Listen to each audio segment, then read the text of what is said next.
ജന്മങ്ങളായി ഭാഗം 38. എനിക്കറിയില്ലല്ലോ എൻ്റെ സൂര്യക്കുട്ടിക്ക് ഒന്ന് മഴ നനഞ്ഞാൽ തന്നെ പനി വരുമെന്ന് സിദ്ധാർത്ഥ് പറഞ്ഞു. അയ്യോ അറിയില്ലേ, മഴയെന്ന് എഴുതി കാണിച്ചാൽ പനി വരും, അതാണ് സ്വഭാവം, ജിഷ പറഞ്ഞു. ഒന്ന് പോടി, എൻ്റെ കൊച്ചിനെ കളിയാക്കാതെ, എൻ്റെ കൊച്ച് സ്ട്രോങ് ആണ് എന്ന് പറഞ്ഞ് സഞ്ജയ് ഭദ്രയുടെ അടുത്തേക്ക് ചെന്നു. അതെ, സ്ട്രോങ് ആണ്, എനിക്കറിയാലോ ഇവളെ, ജിഷ പറഞ്ഞ് കളിയാക്കിക്കൊണ്ടിരുന്നു. അങ്ങനെ അവർ 4 പേരും കുറച്ചുനേരം സംസാരിച്ചു കൊണ്ടിരുന്നു. സഞ്ജയ് സിദ്ധാർത്ഥിനോട് ആദ്യം സംസാരിക്കാൻ ഒരു ചെറിയ വിഷമം തോന്നിയിരുന്നു, എങ്കിലും പിന്നീട് അത് മാറി. അവർ 4 പേരും ഒരുപാട് നേരം സംസാരിച്ചു. ഉച്ചയായതും ഭദ്രയ്ക്ക് ജിഷ കൊണ്ടുവന്ന് കൊടുത്ത കഞ്ഞി കൂടി കൊടുത്തതിന് ശേഷം മെഡിസിനും കൊടുത്ത് അവൾ ഉറങ്ങിയതിനു ശേഷമാണ് സിദ്ധാർത്ഥ് അവിടെ നിന്ന് പോയത്.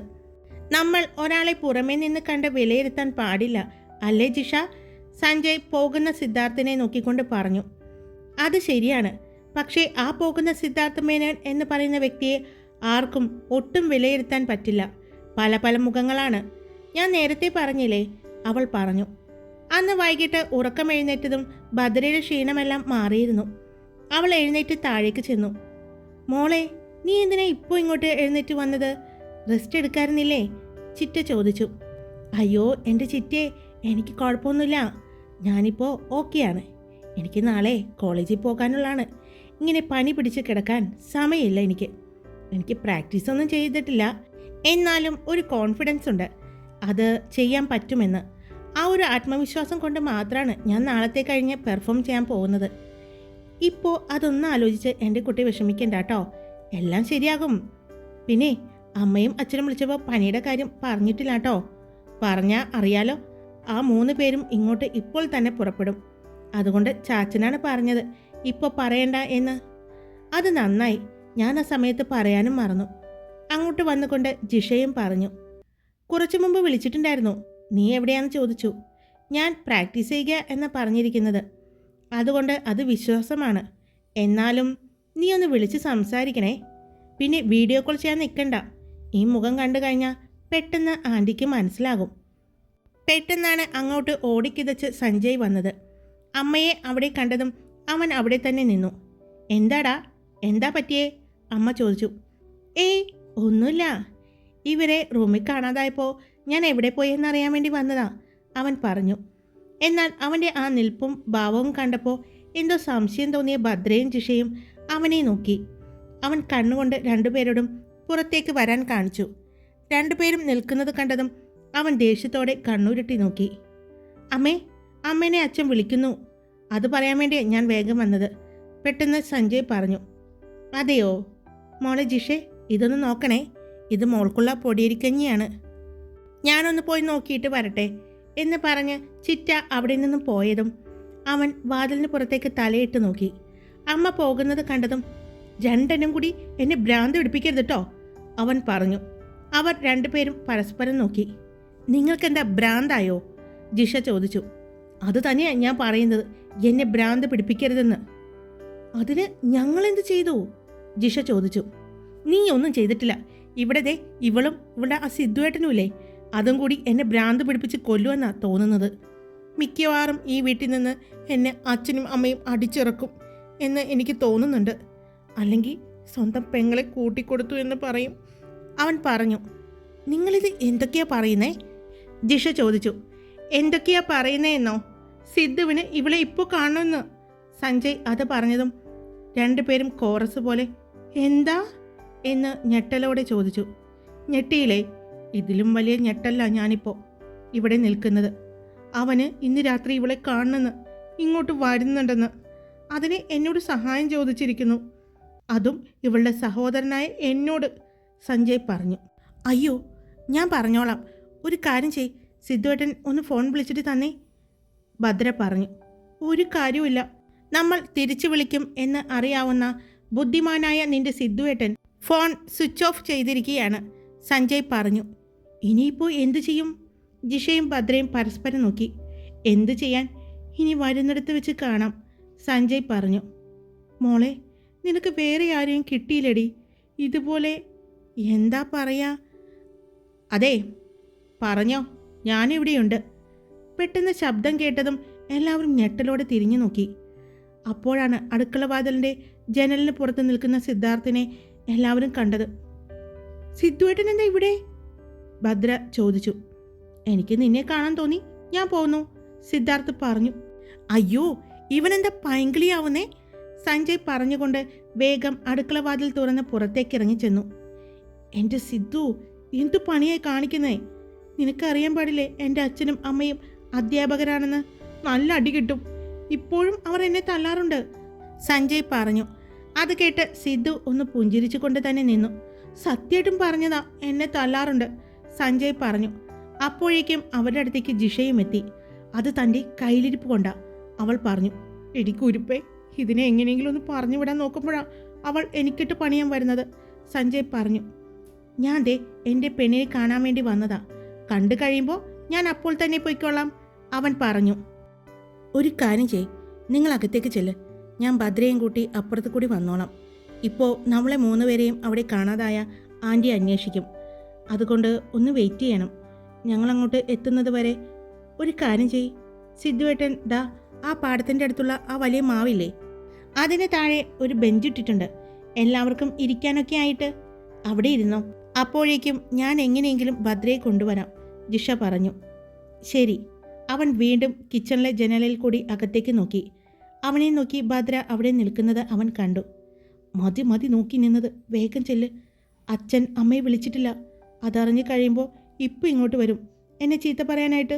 അതുകൊണ്ട് വേഗം പോകാൻ നോക്ക്, സിദ്ധാർത്ഥിനെ അവിടെ നിന്നും സഞ്ജു പറഞ്ഞു വിട്ടു. സഞ്ജു, ഞാനൊരു കാര്യം പറയട്ടെ. ആ നിൽക്കുന്ന പെണ്ണില്ലേ, അവളുടെ അത്ര ധൈര്യമെങ്കിലും ഒന്ന് കാണിക്കണം കേട്ടോ സഞ്ജയ്, അവൻ്റെ തോളിൽ തട്ടിക്കൊണ്ട് സിദ്ധു പറഞ്ഞു. അവിടെ നിന്നും നടന്നു പോയി. അത് കണ്ടതും സഞ്ജയ് അവൻ്റെ നടുവിന് കൈകൊത്തിക്കൊണ്ട്, അവൾക്ക് അങ്ങനെ പറഞ്ഞാൽ മതിയല്ലോ. ഇവിടെ അനുഭവിക്കുന്നതേ ഞാനാ. ഇപ്പോഴും അച്ഛനും അമ്മയ്ക്കും ഞങ്ങൾ കുഞ്ഞു കുട്ടികളാ എന്ന ചിന്ത. ഇത്രയും വലിയ എന്നെപ്പോലും വഴക്ക് പറയുന്നു ഇപ്പോഴും. പിന്നെയാണ്.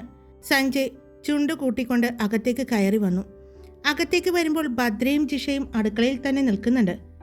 നീയേ അങ്ങോട്ട് പോകും, നിന്റെ വീട്ടിലേക്ക്. ഇവിടെ അനുഭവിക്കാൻ പോകുന്നതേ ഞാനാ. മാത്രമല്ല, ഈ നാട്ടുകാർ ആരെങ്കിലും ഒന്ന് കണ്ട, എൻ്റെ ദൈവമേ, ആലോചിക്കാനും വയ്യ. ഈ വീട്ടിൽ ഒരു പെൺകുട്ടി ഇല്ലാതിരുന്നത് ഭാഗ്യം, സഞ്ജയ് നെഞ്ചിൽ കൈവച്ചുകൊണ്ട് പറഞ്ഞു. അപ്പോൾ ഞാൻ ഈ വീട്ടിലെ അല്ല അല്ലേ? ഭദ്ര പെട്ടെന്ന് ചോദിച്ചു. ആ, ഞാൻ പറയുന്നതൊക്കെ കയറി പിടിക്ക്. എൻ്റെ വായിൽ നിന്നും എന്തെങ്കിലും വീഴാൻ നോക്കിയിരിക്കുന്നത് പോലെയാ അവൾ കയറി പിടിക്കാൻ നിൽക്കുന്നത്, സഞ്ജയ് പറഞ്ഞു. മതി, ഇനി രണ്ടും കൂടി അതും പറഞ്ഞ് തല്ലുകൂടാൻ നിൽക്കണ്ട. അങ്ങോട്ട് പോകാൻ നോക്ക്. ആൻറ്റി ഇങ്ങോട്ട് വന്നു കഴിഞ്ഞാൽ ഞങ്ങൾ എന്തെങ്കിലും പറഞ്ഞ് പുറത്തേക്ക് ഭദ്രയും കൂട്ടി വരാം. അങ്ങനെ പോകാൻ പറ്റില്ല. ഇവളെ കൊണ്ട് കഞ്ഞി കുടിപ്പിച്ചതിന് ശേഷം വിട്ടാൽ മതി.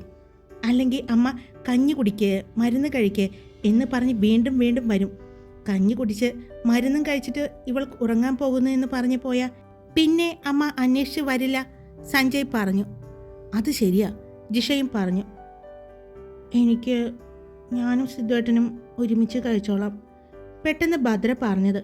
അത് കേട്ടതും ജിഷയും സഞ്ജുവും അവളെ നോക്കി. എന്താ പറഞ്ഞേ? ഞങ്ങൾ രണ്ടുപേരും ഒരുമിച്ച് കഴിച്ചോളാം. ഞാൻ സിദ്ധുവേട്ടൻ്റെ അടുത്ത് കൊണ്ടുപോയി കഞ്ഞി കുടിച്ചോളാം, ഭദ്ര പറഞ്ഞതും. നീ കഞ്ഞി മാത്രം ആക്കണ്ട, ആ ഇരിക്കുന്ന ചോറും ആ പാത്രങ്ങളിൽ ഇരിക്കുന്ന കറിയും എല്ലാമായിട്ട് സിദ്ധാർത്ഥിൻ്റെ അടുത്തേക്ക് പൊക്കോ.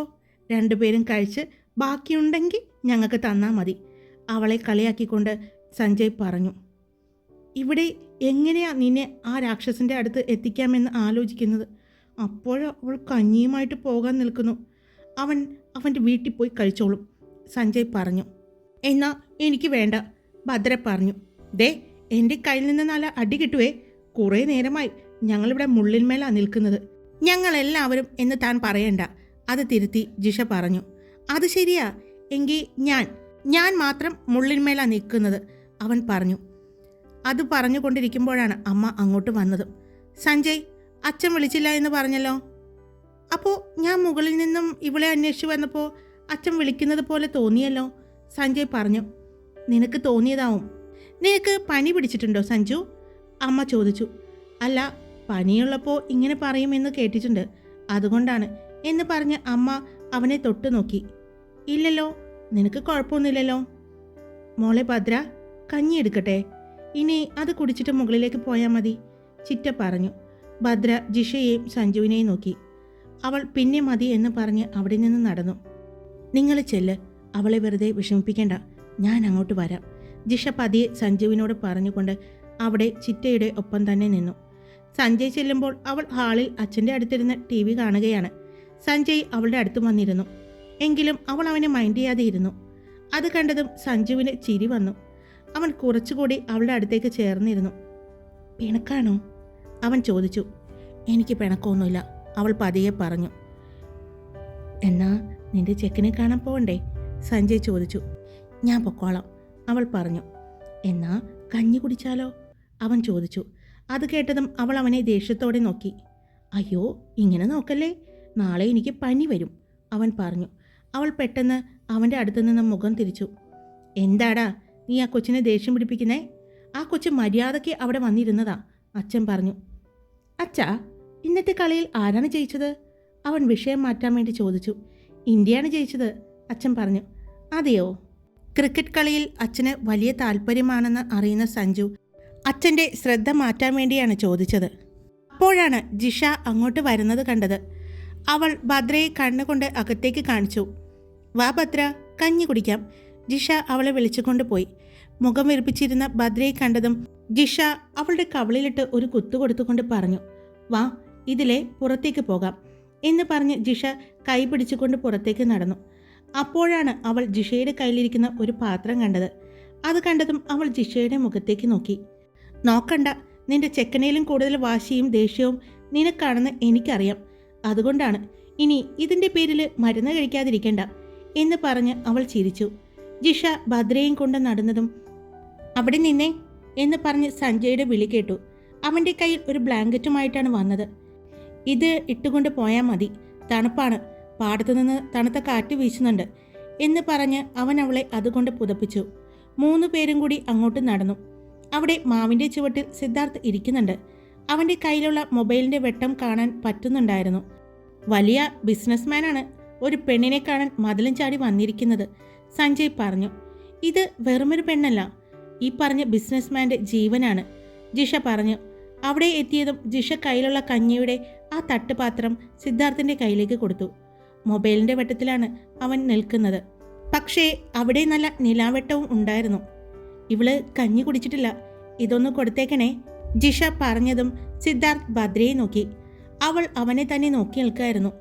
വേഗം കഞ്ഞി കുടിച്ചിട്ട് അങ്ങോട്ട് വരണം, ഞാനും ഇവളും അവിടെ ഉണ്ടാകും എന്ന് പറഞ്ഞ് ജിഷയെയും കൊണ്ട് അവിടെ നിന്ന് നടന്നു.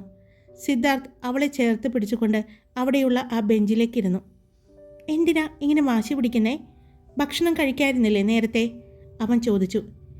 എനിക്ക് ഉച്ചയ്ക്ക് സിദ്ധുവേട്ടൻ തന്നപ്പോൾ ഒരുപാട് ഇഷ്ടമായി, അതുകൊണ്ടാ സിദ്ധുവേട്ടൻ തന്നാൽ മതിയെന്ന് തോന്നി, അതുകൊണ്ടാ വന്നത്, അവൾ പറഞ്ഞു.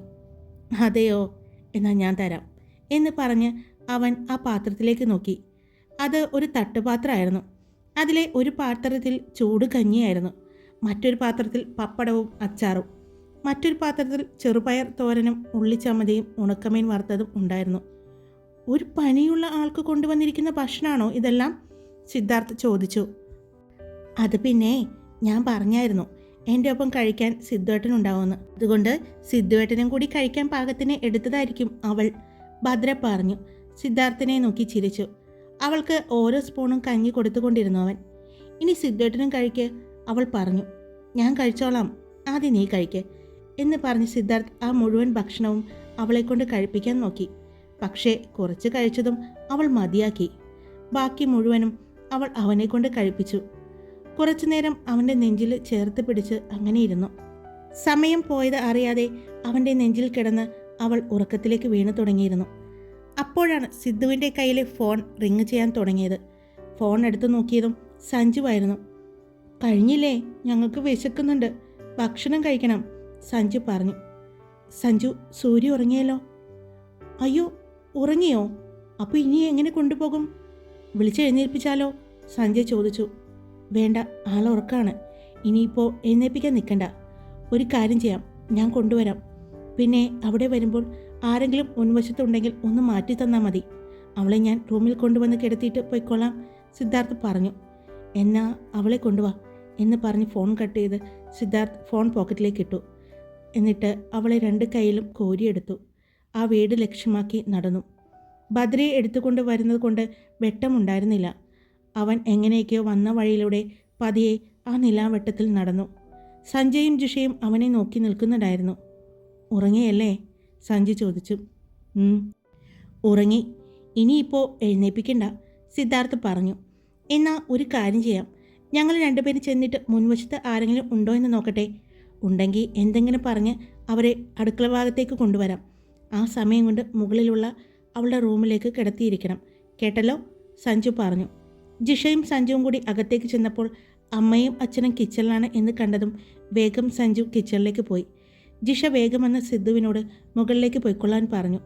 അവൻ ഭദ്രയെയും കയ്യിലെടുത്തുകൊണ്ട് തന്നെ മുകളിലേക്ക് കയറി ചെന്നു. അവളെ അവൻ ബെഡിൽ കിടത്തി. അവൻ എഴുന്നേക്കാൻ നോക്കിയതും അതിന് സമ്മതിക്കാതെ അവളുടെ കൈകൾ അവൻ്റെ ടീഷർട്ടിൽ മുറുകി പിടിച്ചിട്ടുണ്ട്. അത് കണ്ടതും അവന് ചിരി വന്നു. അവളുടെ മുഖത്തേക്ക് നോക്കി. പനിയുടെ ക്ഷീണം കാരണം മുഖമെല്ലാം ചെറുതായതുപോലെ അവന് തോന്നി. അവൻ അവളുടെ നെറ്റിയിലും തലയിലുമെല്ലാം തലോടിക്കൊണ്ട് അവളുടെ നെറ്റിയിലൊന്ന് ചുംബിച്ചു. അവൻ ആ കൈകൾ വിടിയിച്ചുകൊണ്ട് അവളെ നോക്കി. അവൻ മുറിക്ക് പുറത്തേക്കിറങ്ങി. സിദ്ധാർത്ഥ് പോയി കഴിഞ്ഞപ്പോഴാണ് സഞ്ജയ്ക്ക് ശ്വാസം നേരെ വീണത്. അവൻ സോഫയിൽ പോയിരുന്നു. എന്നിട്ട് ദീർഘനിശ്വാസം എടുത്തു. അപ്പോഴാണ് സിദ്ധുവിൻ്റെ കോള് വരുന്നത്. ഇവനെന്തിനാ ഇനി വീണ്ടും വിളിക്കുന്നത് എന്നാലോചിച്ചുകൊണ്ട് സഞ്ജു ഫോൺ എടുത്തു. സഞ്ജു, ആ പാത്രങ്ങൾ അവിടെ തന്നെ ഇരിക്കുകയാണ്, ഞാൻ എടുത്തിട്ടില്ല, സിദ്ധാർത്ഥ് പറഞ്ഞു. അത് കുഴപ്പമില്ല, ഞാൻ എടുത്തോളാം എന്ന് പറഞ്ഞ് സഞ്ജു ഫോൺ വെച്ചു. അത് കണ്ടുകൊണ്ടാണ് അമ്മ അങ്ങോട്ട് വന്നത്. നീ എന്താ ഈ രാത്രി വല്ല പണിക്കും പോയിരുന്നോ? ഇത്രയും ക്ഷീണം വരാൻ? അമ്മ ചോദിച്ചു. പണിക്കൊന്നും പോകണ്ട, വലിയ ക്ഷീണം വരാം, ചില ആളുകളെ കണ്ടാൽ മതി, അവൻ പറഞ്ഞു. നീ എന്തൊക്കെയാ പറയുന്നേ? അമ്മയ്ക്കൊന്നും മനസ്സിലാകുന്നില്ല.